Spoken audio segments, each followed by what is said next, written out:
నమస్కారం. ఈరోజు మనం జగదంబ సరస్వతి గారు అందించిన నిరాకార పరమాత్మ మరియు రాజయోగం మూలం గురించి మాట్లాడుకుందాం. నమస్కారం. ముఖ్యంగా పరమాత్మ నిరాకార స్వరూపం మరి అసలైన యోగం అంటే ఏమిటి అనేది కొంచెం లోతుగా చూద్దాం. తప్పకుండా. ఎందుకంటే భగవంతుడు సర్వవ్యాపీ కాదు, ఆయన కేవలం ఒక చిన్న నిరాకార జ్యోతిర్బిందువు అని వినడం అంటే చాలా మందికి కొత్తగా అనిపించొచ్చు కదా. అవును, నిజమే. ఇది చాలా విలక్షణమైన దృక్పథం. దీని ప్రకారం పరమాత్మ ఒక్కరే, శివుడు అని, జ్యోతిర్లింగమని పిలుచుకునేది ఆయన్నే.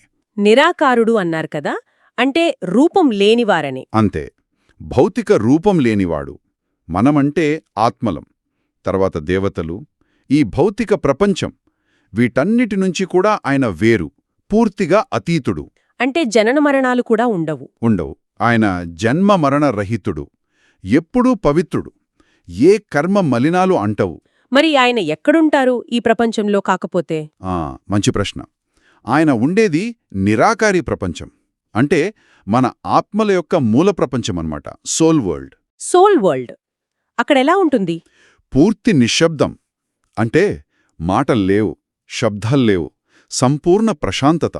ఓ, ఆ పరమాత్మ జ్ఞానసాగరుడు, సర్వశక్తిమంతుడు కూడా, ఆత్మలకు విముక్తినిచ్చే లిబరేటర్. ఆయన సృష్టి చేయడం అంటే ఏంటి? ఇక్కడ కొత్తగా సృష్టిస్తారా? సృష్టి అంటే మనం అనుకునే సృష్టి కాదు ఇక్కడ అర్థం.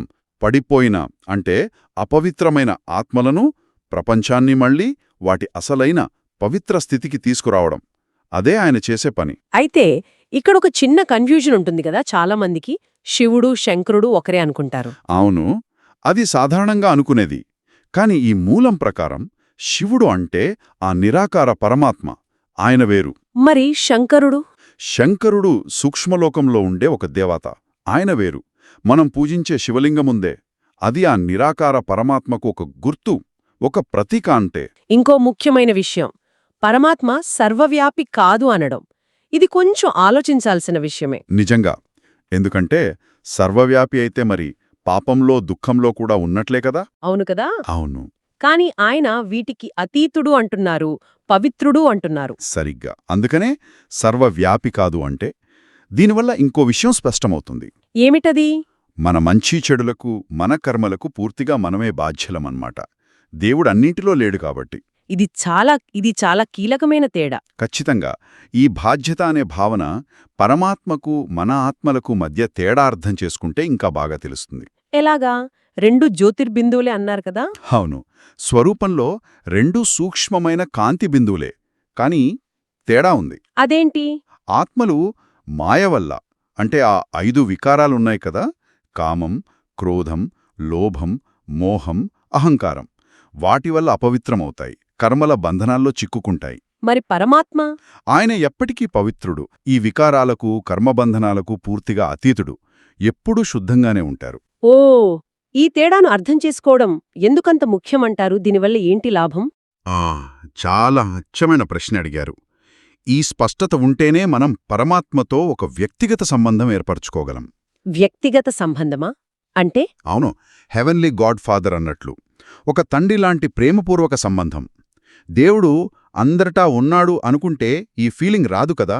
నిజమే, ఆయన వేరు మనం వేరు అని తెలిస్తేనే అది సాధ్యం. అంతే, అప్పుడే మన కర్మలకు మనదే బాధ్యత అని కూడా పూర్తిగా అర్థమవుతుంది. దానివల్లే అసలైన యోగం కుదురుతుంది. ఇక్కడ యోగమంటే? ఇక్కడ యోగమంటే పరమాత్మతో మన బుద్ధిని కనెక్ట్ చేయడం, లింక్ చేయడం. ఓకే.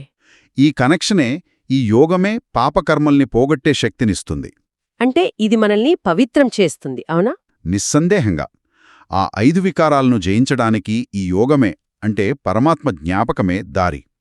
నేను శరీరం కాదు, నేను ఆత్మను, పరమాత్మ నా తండ్రి అనే ఆత్మస్పృహ, సోల్ కాన్షియస్నెస్ వస్తుంది. సాధారణంగా యోగం అనగానే అందరికీ ఆసనాలు, ప్రాణాయామం ఇవే గుర్తుకొస్తాయి. కానీ ఇక్కడ మీరు చెప్తున్నది వేరుగా ఉంది. అవును, చాలామందికి యోగమంటే అవే తెలుసు. కాని ఈ మూలంలో చెప్పిన రాజయోగమంటే శారీరక వ్యాయామాలు కాదు, హఠయోగాలు కాదు. మరి ఏమిటి? ఇది యాద్, అంటే స్మృతి, పరమాత్మను నిరంతరం ప్రేమతో గుర్తు చేసుకోవడం. ఇది పూర్తిగా మనస్సుతో, బుద్ధితో చేసే పని. మానసికమైన కనెక్షన్ అన్నమాట. అవును, ఈ జ్ఞాపకమే యోగాగ్నిలాగా పనిచేస్తుందంటున్నారు. యోగాగ్ని అంటే అంటే ఒక భూతద్దం సూర్యకిరణాల్ని ఒకచోట చేర్చి కాగితాన్ని కాలుస్తుంది కదా, అవును. అలాగే మన బుద్ధిని పరమాత్మ మీద ఏకాగ్రం చేస్తే అది ఒక అగ్నిలా పనిచేసి ఎన్నో జన్మల పాపకర్మల భారాన్ని తగ్గిస్తుంది, ఆత్మను శుద్ధి చేస్తుంది.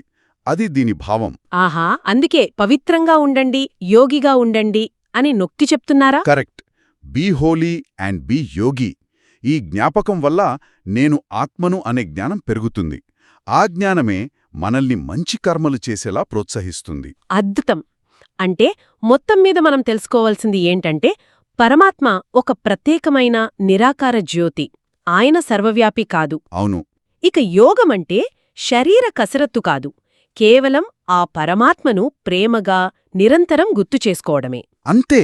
ఇదే అంతర్గత శుద్ధికి, శాంతికి, చివరికి ముక్తికి దారి అని ఈ మూలం స్పష్టంగా వివరిస్తోంది. ముగింపుగా ఒక్క విషయం ఆలోచిద్దాం. బయట చేసే పూజలు, ఆచారాల కన్నా పరమాత్మతో ఈ అంతర్గతమైన బౌద్ధికమైన అనుసంధానం మీద, అంటే నిరంతరం ఆయన్ని గుర్తుచేసుకోవడం మీద దృష్టి పెడితే ఒక వ్యక్తి రోజువారీ ఆధ్యాత్మిక అనుభవం ఎలా మారుతుంది, తమ పనుల పట్ల బాధ్యత ఎలా పెరుగుతుంది? ఇది మనమందరం ఆలోచించాల్సిన విషయం కదా.